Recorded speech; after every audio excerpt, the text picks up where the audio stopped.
নমস্কার বন্ধুরা, আশা করি তোমরা সকলেই খুব ভালো আছো। আজকে সন্ধ্যার টিফিনে করলাম পাস্তা। খুব সাধারণভাবে করলাম, ঘরে যতটুকু সবজি ডিম ছিল সেগুলো দিয়েই করলাম।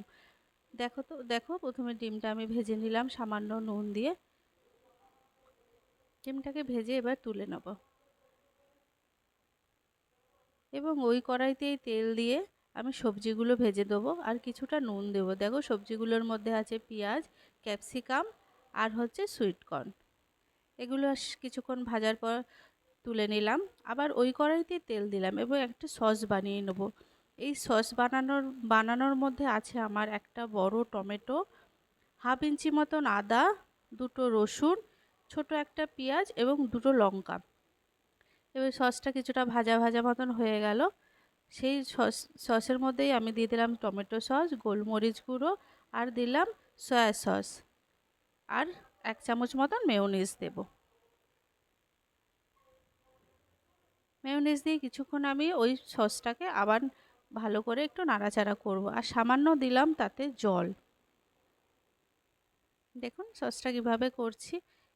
কিছুক্ষণ এটা আমি ভালো করে মিশিয়ে নিলাম কিছুক্ষণ নাড়ানোর পরে। এবার এই মেশানো সসটার মধ্যে আমি যেগুলো ভেজে রেখেছিলাম সেগুলোকেই আমি দিয়ে দেবো। যেমন ছিল ক্যাপসিকাম, পেঁয়াজ আর ছিল ডিম ভাজা আর সুইট কর্ন।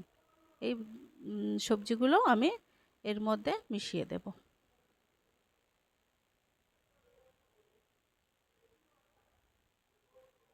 আর আগের থেকেই আমি সেদ্ধ করে রেখেছিলাম পাস্তা, ওই পাস্তাটাও মিশিয়ে দিলাম। মিশিয়ে দিয়ে ভালো করে সব সবজি, পাস্তা এবং সসটা ভালো করে মিশিয়ে নেব।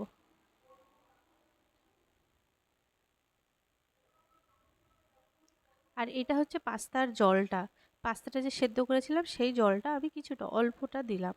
আর দিলাম অরিগ্যানো, সামান্য পরিমাণে অরিগ্যানো দিলেই হবে। এবং আবারও ভালো করে সুন্দর করে এগুলো আমি মিশিয়ে নেব। এবার ব্যাস তৈরি হয়ে যাবে আজকে আমার পাস্তা সস। খুব সিম্পল, সাধারণভাবে করেছি সন্ধ্যার টিফিনটা। তো আপনারাও বাড়িতে একবার করে দেখবেন, খুবই সুস্বাদু লাগে।